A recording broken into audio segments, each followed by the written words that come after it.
Have you ever wondered why it's so hard to stay focused these days? Why chasing long-term goals feels exhausting even when you really care about them? It's not because something's wrong with you.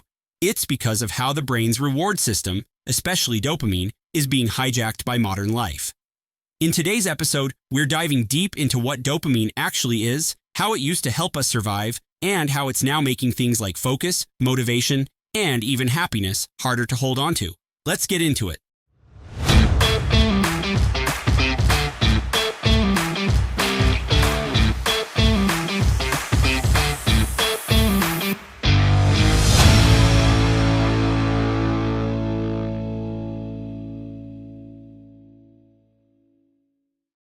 Dopamine is this really fascinating chemical inside the brain. Think of it as the brain's personal little reward system. Whenever something feels good, like eating delicious food, achieving a goal, getting a compliment, dopamine is right there, firing up, making the brain think, yes, do more of that. Back when life was simple, dopamine had a pretty straightforward job: reward behaviors that helped humans survive. Find food, stay safe, make friends, build shelter, all the essential stuff. Every time early humans did something useful, dopamine would reward them, encouraging them to keep going. But here's the thing. In today's world, that system has been completely hijacked. Modern life is basically a dopamine buffet. Smartphones, social media apps, fast food, alcohol, all these things cause massive dopamine spikes. And they do it instantly. No hunting, no building, no effort. Just open an app, take a bite, or swipe a screen, and boom, the brain gets flooded with that sweet chemical rush. At first glance, it sounds great, right? Instant happiness whenever wanted. But that's exactly where the trouble starts. These quick, easy dopamine hits are incredibly addictive. They train the brain to crave more and more of these fast rewards, and the problem is, they don't require any real effort. Over time, the brain starts chasing only the easiest sources of pleasure. It becomes harder to get excited about things that actually matter, like studying for a degree, building a career, working on personal growth, or even just having deep, meaningful conversations with people. Because compared to the instant reward of scrolling through TikTok or smashing a cheeseburger, those important things feel slow, difficult, and less rewarding at first. And the more the brain gets used to this rapid-fire dopamine lifestyle, the harder it becomes to focus on long-term goals. Motivation crashes. Attention span shortens. People find themselves stuck in cycles of procrastination, scrolling mindlessly, knowing deep down there's something more they want to do, but feeling totally unable to start. In a way, it's not even about willpower. It's about biology. The brain has been wired to seek the easiest, fastest rewards, and modern life is full of them. The good news is, once this pattern is understood, it's possible to start taking back control, step by step. Here's the thing about dopamine. It's not just about feeling good in the moment. It's actually the chemical that drives action. Without it, even the best ideas and biggest dreams stay stuck inside the mind, never turning into real results. These days, a lot of people are stuck in this weird cycle. They have dreams, maybe about building a successful career, getting in shape, writing a book, starting a YouTube channel, whatever it is. They think about it, get a quick burst of motivation, and then crash. Suddenly, the dream feels overwhelming or just too hard, and nothing happens. And it's not because they're lazy, it's not because they don't care, it's because their dopamine system is out of balance. When the brain gets used to constant, easy dopamine from phones, fast food, entertainment, and so on, it stops working the way it's supposed to. Normally, dopamine would gently push a person to chase meaningful goals, encouraging effort over time. But when that balance is thrown off, the brain gets lazy in a way. It only wants the next easy hit. Harder tasks, long-term projects, building a future, they suddenly feel way harder than they should. Imagine trying to run a marathon after eating junk food and staying up all night. That's what it's like trying to achieve goals with a fried dopamine system. The energy, focus, and drive just aren't there. And the worst part? It's a silent problem. Most people don't even realize dopamine is behind it. They blame themselves. They think they're just not disciplined enough, not motivated enough. But the truth is, motivation is chemical. If dopamine is out of sync, motivation naturally falls apart. The amazing part, though, is that this can be fixed. It doesn't require some massive life overhaul. Small daily habits can start to bring dopamine levels back into balance, and when that happens, taking action toward goals becomes so much easier. Focus feels more natural, and the brain starts wanting to do the hard things again, just like it's supposed to. Balancing dopamine isn't about giving up everything fun or living like a monk. It's about making sure the brain's reward system works for you, not against you. When it comes to understanding the brain's chemistry, especially how it controls motivation, mood, and focus, there's someone who really stands out, TJ Power. TJ is a neuroscientist who runs something called the Dose Lab. And no, it's not a lab where people are handed random pills to test. Dose actually stands for the 4 main chemicals that run human emotions and drive: dopamine, oxytocin, serotonin, and endorphins. These 4 chemicals are basically the secret ingredients behind everything people feel and do. They're what makes someone feel happy, connected, calm, focused, motivated, or the opposite when they're out of balance. What's cool about TJ and Dose Lab is that they don't just study these chemicals in some dusty research center. They focus on real life. How normal people, living normal lives, can learn to work with their brain's chemistry instead of constantly fighting it. How tiny changes in habits can actually shift those chemicals in powerful ways. No complicated science degree required. In this 4-part series, each one of these chemicals gets its own moment in the spotlight. Each episode digs into one chemical, explains how it works, and, most importantly, gives practical, down-to-earth tips for boosting it naturally and sustainably. And it all starts with dopamine. Because when dopamine is working the way it should, it becomes so much easier to build momentum, stay focused, and actually enjoy the process of working toward bigger goals. This isn't about chasing perfection or being happy all the time. It's about understanding the brain a little better and learning how to give it the right signals, so it can finally support the life people want to live. To really understand why dopamine behaves the way it does today, it helps to look way, way back, all the way to the early days of humanity. Picture it. No smartphones, no delivery apps, no Netflix. Life was brutally simple. Wake up, hunt for food, build shelter, stay alive. That was it. Survival wasn't optional, it was an everyday fight. And in that world, dopamine had a crystal clear role. It was the chemical that gave early humans the push they needed to take action. Find berries? Little dopamine hit. Hunt an animal successfully? Big dopamine hit. Build a fire? Survive the night? Connect with the tribe? Yep, more dopamine rewards. The harder and more important the task, the bigger the dopamine boost. It was nature's way of saying, hey, good job, do more of that, and you'll live to see tomorrow. But here's where things get interesting. The human brain, especially the dopamine system, hasn't really changed that much since those ancient times. It's still wired for that tough, survival-driven world. It's just that the world itself has changed completely. Today, most people don't need to hunt for their dinner or build a shelter before sunset. Food can be ordered with a few taps. Warm homes are a given. Social connections are made with a quick text or a like on a photo. The brain, though, still rewards the effort the same way it used to, Hijack, but modern life has found shortcuts. Instead of earning dopamine by doing something hard but meaningful, it's now possible to get instant rewards without lifting a finger. Fast food instead of hunting.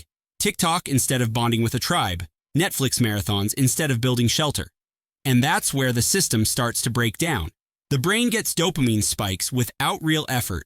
And because the effort isn't there, the satisfaction isn't real either. Over time, the brain's baseline dopamine levels, basically the normal everyday levels, start to drop.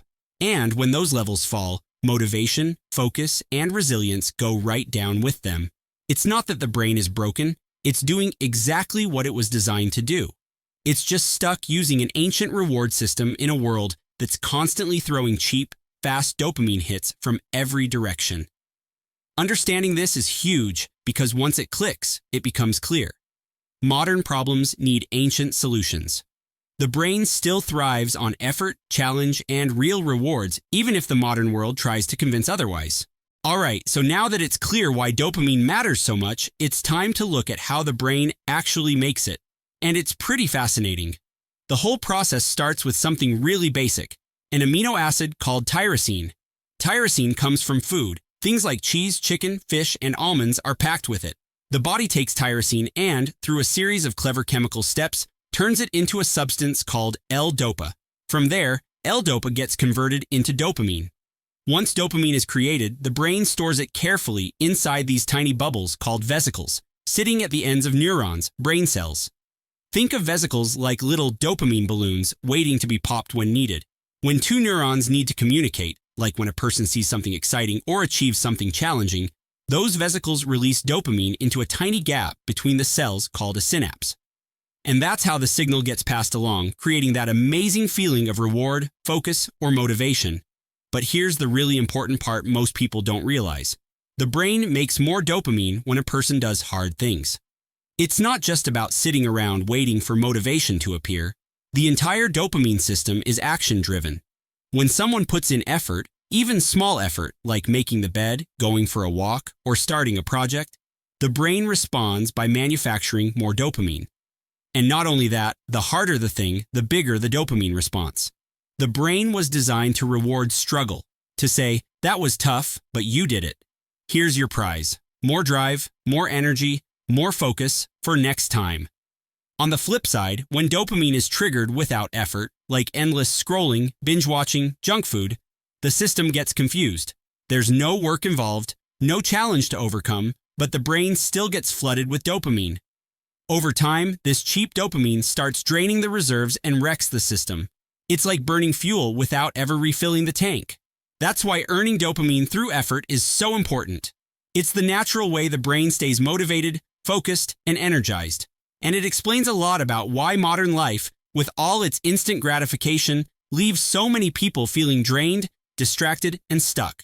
Mornings are way more important than most people think, especially when it comes to dopamine. The very first things done after waking up basically set the tone for the brain's chemistry for the whole day. It's like choosing whether to start the morning by filling up a car's gas tank or poking a hole in it. Here's how it usually goes wrong. Someone wakes up, grabs their phone, and instantly starts scrolling through Instagram, TikTok, news headlines, whatever. That immediate flood of notifications, likes, messages, videos, it gives the brain a huge artificial hit of dopamine right out of the gate. At first, it feels great. But the crash that comes afterward? Not so much. The brain blows through a massive chunk of its dopamine supply before breakfast. And once those reserves are drained, the rest of the day feels harder. Tasks feel heavier. Motivation feels lower. Focus feels slippery. It's like trying to run a marathon after sprinting full speed for the first 100 meters. But there's another option, a smarter way to start the day. Instead of giving the brain that instant rush, it's possible to build dopamine right from the beginning by doing small effort-based activities. Simple things like making the bed, splashing cold water on the face, stepping outside for some sunlight, moving the body, even just stretching a little. These might seem tiny or even pointless. But to the brain, they're huge. They send a signal that says, we're awake, we're moving, we're earning our dopamine today. And in response, the brain starts creating more dopamine naturally, no crash later on. This is known as the law of dopamine. Take action as soon as you wake up, even if it feels uncomfortable at first, even if lying in bed and scrolling sounds way more tempting. Because every tiny bit of effort first thing in the morning is like investing in an internal motivation bank account that will pay off all day long. And here's something wild. Dopamine is actually physically involved in movement. So even standing up, walking to the bathroom, making coffee, they all kickstart dopamine production. No surprise then that there's a worrying trend on TikTok right now called rotting, especially among teens. It's when people say they literally can't get out of bed. They lie there for hours, scrolling, feeling stuck, feeling worse. And it's not because they're weak, it's because their brains are starving for dopamine after being flooded with cheap, fast hits for too long. The antidote? Get moving right away, even if it feels hard. Especially if it feels hard, because the harder it feels at first, the bigger the dopamine reward afterward. It's not about being perfect. It's not about running a marathon before breakfast. It's about doing something, anything, to tell the brain, hey, today's going to be different. There's something really powerful about doing things together with other people. And it's not just about having company or making the task less boring. It actually has a lot to do with brain chemistry. When working alongside other people, the brain doesn't just produce dopamine. It also triggers another important chemical called oxytocin, which is all about connection, trust, and feeling part of a group. and the combination of dopamine and oxytocin is like rocket fuel for motivation and mood. That's why group activities like exercising with friends, studying with classmates, or even working quietly next to someone else tend to feel easier and more enjoyable than doing the same thing alone. It's not just in the head.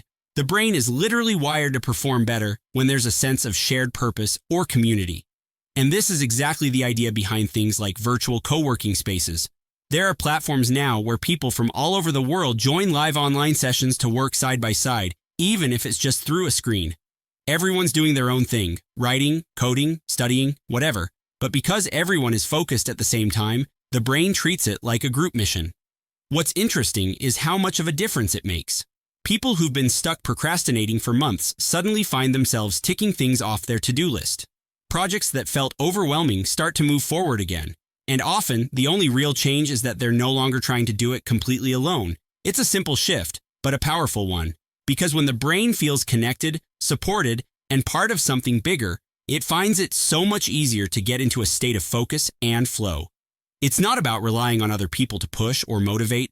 It's about tapping into the natural chemistry that's been there all along, the one that evolved to help humans survive and thrive together. One of the most effective ways to start fixing a broken dopamine system is something called phone fasting. And honestly, it's pretty simple.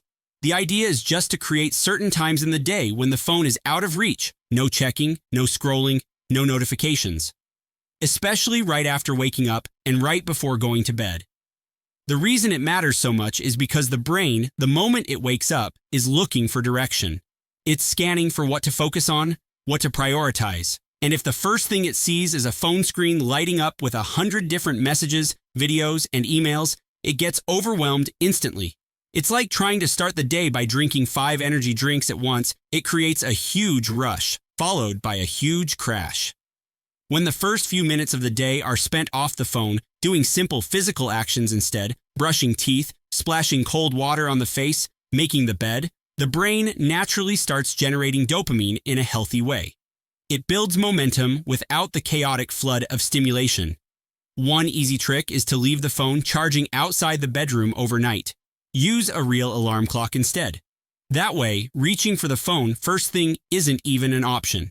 Another small habit that helps is having at least 15 minutes of phone-free time after waking up, and ideally about an hour without screens before going to sleep.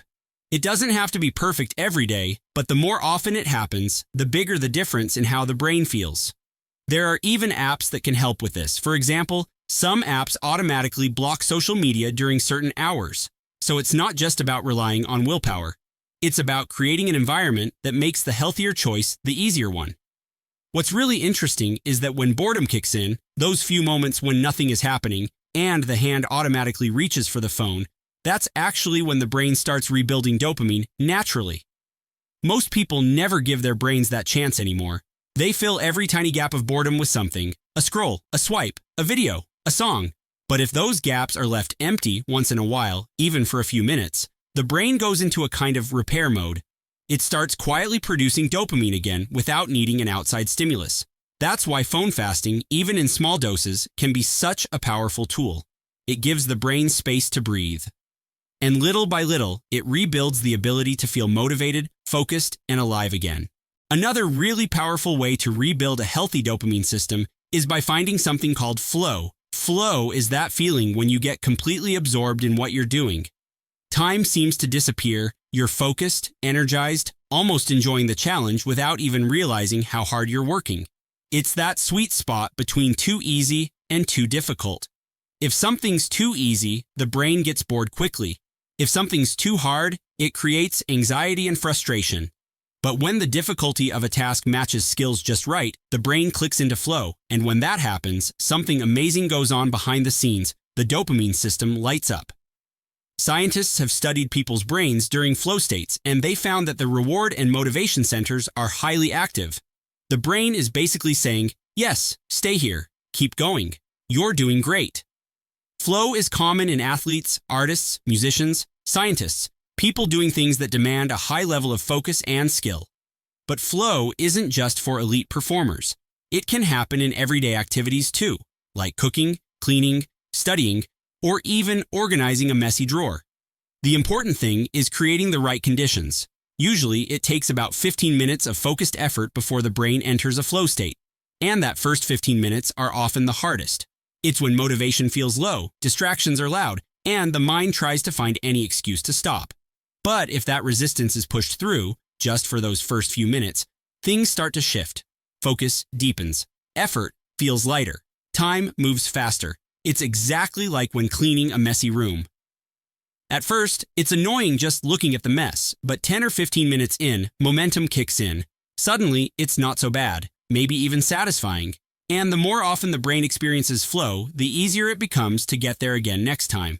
It's also why procrastination often isn't a problem with doing the thing. It's a problem with starting the thing. Once action begins, dopamine starts building naturally, and everything gets easier from there. Recognizing this pattern changes everything. Instead of waiting to feel motivated before starting, it becomes clear. Motivation often shows up after starting, not before. And that's a game changer for anyone trying to build better habits, achieve goals, or simply enjoy life more fully. Another surprisingly effective way to boost dopamine, and honestly, one of the most natural ways, is cold water immersion.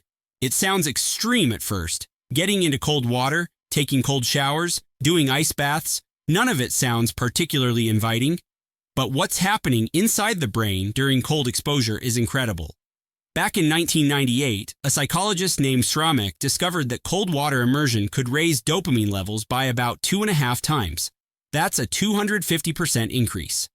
And the best part is, unlike the quick dopamine spike from something like sugar or TikTok, this rise happens slowly and lasts much longer.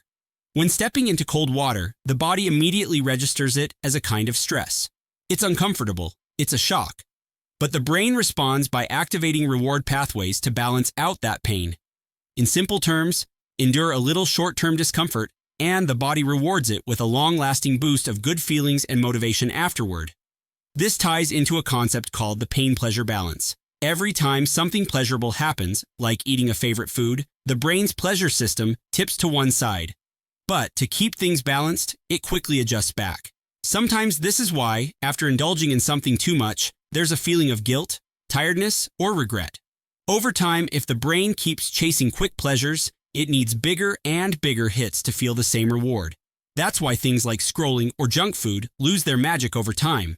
The brain adapts and demands more. But when discomfort comes first, like braving cold water, the brain flips the pattern. It rewards the body afterward by tipping the seesaw back toward pleasure. And it does it in a healthier, more sustainable way. And the more often cold exposure is practiced, the less intense the discomfort feels. The brain learns to adjust. It starts producing the reward faster and more naturally, without the crash that comes from artificial dopamine spikes. It doesn't have to mean diving into an ice bath every morning either. Even ending a normal shower with 30 seconds of cold water can be enough to trigger this effect.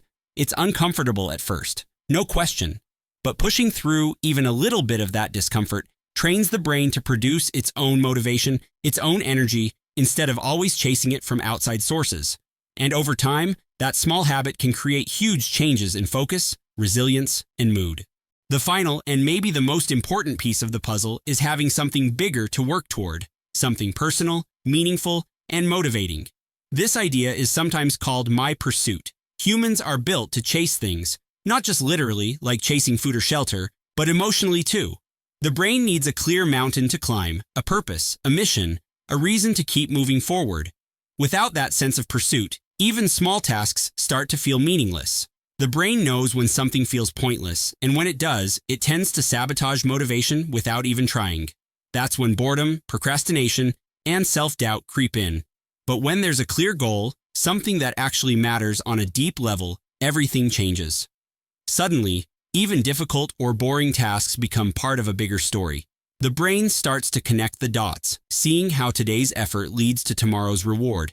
It doesn't have to be some grand, life-altering mission either. It could be building a business, finishing a degree, creating a YouTube channel, supporting a family, getting healthier, anything that feels personally meaningful. The key is clarity. Without a clear target, it's like trying to navigate without a map. Even with a lot of effort, it's hard to make real progress. A lot of people ask, okay, but how do I figure out what my pursuit actually is? And the answer isn't always instant. It usually takes a little time and reflection. One of the best ways to start is by spending time alone outside without distractions. No phone, no music, no podcasts, just being alone with thoughts. Walking through a park, sitting on a bench, taking a slow stroll around the neighborhood. At first, it feels uncomfortable, boring even. But once the initial restlessness fades, the mind starts to clear. Real thoughts and deeper questions start to surface. Questions like, what do I actually care about? Or, what would make me feel proud of how I'm spending my time? Doing this regularly, even for just an hour a day, creates space for those answers to come through. Over time, a bigger picture starts to form. Goals become clearer. Plans start making sense. Systems for achieving them fall into place. Some people call this approach the productivity GPS, goal, plan, system. First comes the goal, the thing to aim for. Then the plan, the steps needed to get there. And finally the system, the habits and routines that make the plan happen day by day. Having a pursuit doesn't magically erase hard days or obstacles, but it gives every action a sense of direction. And with that sense of direction, it's way easier to keep moving forward even when things get tough. Because now the brain knows exactly why it's working. And that deep earned sense of purpose is one of the most powerful motivators there is. Understanding how dopamine works and learning how to work with it instead of against it can completely change the way life feels day to day. It's not about being perfect or never slipping into old habits. It's about making small shifts that help the brain rebuild its natural motivation, focus, and energy over time. And the best part is, it's possible to start right away. With simple steps like moving first thing in the morning, giving the brain space from constant phone use, leaning into effort, and finding a personal goal to work toward. In the next parts of the series, it'll be time to dive into the other brain chemicals, oxytocin, serotonin, and endorphins, and explore how each one plays a role in building a more connected, calm, and fulfilling life. Thank you for listening. If this episode resonated with you, the best way to support the podcast is to hit like, subscribe to the channel, and share it with someone who needs to hear it. Every bit of support helps us keep creating content that actually matters. See you in the next one.